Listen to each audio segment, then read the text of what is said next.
আসসালামু আলাইকুম। আশা করি সকলেই ভালো আছেন এবং সুস্থ আছেন। আপনাদের দোয়ায় আমি অনেক ভালো আছি এবং সুস্থ আছি।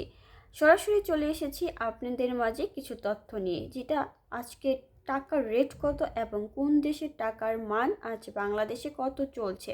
এটা প্রতিদিনই অনেকেরই প্রয়োজনীয় একটি তথ্য, যেটা আপনারা বিভিন্ন জায়গায় খুঁজে বেড়ান, সঠিক তথ্যটি পান না। আর সেজন্য কিন্তু আপনাদের সঠিক তথ্যটি নিয়ে প্রতিদিনই আমি হাজির হয়ে যাই আপনাদের মাঝে।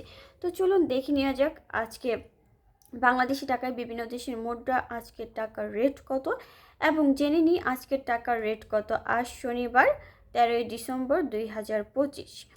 এবং বিভিন্ন দেশের মুদ্রায় বাংলাদেশি টাকায় আজকের মুদ্রা বিভিন্ন হার বা আজকের টাকার রেট কত সেটাই আপনাদের মাঝে তুলে ধরছি।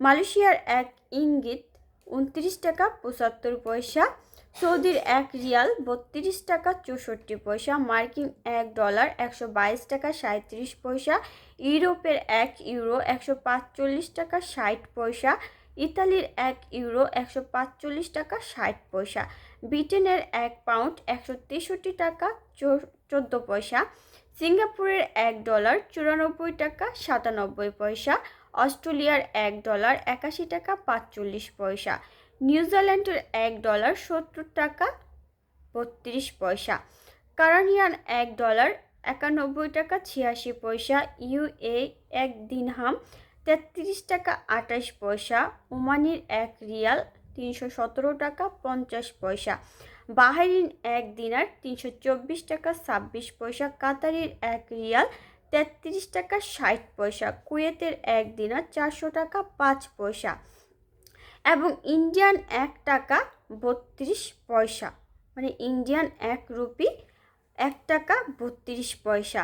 গত দিনের তুলনায় আজকে টাকার রেট হচ্ছে বেশি কম হতে পারে, বা উল্লেখিত মুদ্রার বিনিময় মূল্য শুধু প্রবাস থেকে এবং বিভিন্ন যে আমরা দেশ থেকে বাইরের দেশগুলোতে ভ্রমণ করতে যাই সেক্ষেত্রেও আমাদের প্রয়োজন হয় যে যখন আমরা কোনো দেশে যাওয়ার সময় বাংলা টাকা ভাঙায় ডলার নিয়ে যায়, বা যারা বাংলাদেশে আসে তারাও ডলার কিন্তু ভাঙিয়ে বাংলা টাকা নিয়ে আসে। তো সেই জন্য কিন্তু প্রতিদিনই এই ডলার রেট প্রয়োজন, এবং বিভিন্ন দেশে ব্যবসা বাণিজ্য এবং বিভিন্ন ধরনের কাজের কারণে কিন্তু এই তথ্যটা আমাদের জীবনে প্রতিদিনই প্রতি মুহূর্তে একটি প্রয়োজনীয় ধাপ হিসেবে কাজ করে। আর তাই কিন্তু আপনাদের মাঝে এই প্রতিদিনের আপডেট প্রতিদিন আমি দিয়ে থাকি।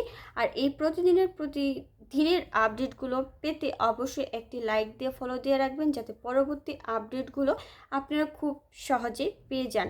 পরবর্তী আপডেট পর্যন্ত সকলেই ভালো থাকবেন এবং সুস্থ থাকবেন। আল্লাহ হাফেজ।